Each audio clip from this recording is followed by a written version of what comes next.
कराची मलीर मां रिपोर्ट नजीब अमन खास कली पाकिस्तान खास कली दोस्त फॉर्म जे वफद जंहिंमें मंगो पीर खां मोहम्मद रमज़ान खास कली न्यू कराची खां गुलाम नबी खास कली शांति नगर खां वसीम अहमद खास कली हाशिम खास कली गोट मलीर खां अगुणो वाइस चेयरमैन मीर अख्तर अली खास कली मेमण गोट मलीर खां नजीब अमन खास कली हसन गोट मवाश खां डॉक्टर मोहम्मद अशरफ खास कली सुमार गोट मवाश खां सवाली खास कली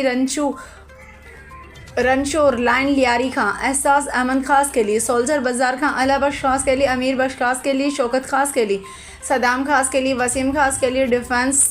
व्यू में पैरामेडिकल से मेंबर सिविल अस्पताल कराची जी इंचार्ज न्याज अमन खास के लिए जी बहाली ते खेस मुबारकबाद इन मोहब्बत जो इजहार कंदे गुलन जो हार पर आया न्याज अमन खास के लिए पाकिस्तान खास के लिए दोस्त फॉर्म जे वफ़द जो शुक्रियो अदा कंदे चौथो फॉर्म जेको बरादरी के हिक करण वारो अमल सारा जोगो है।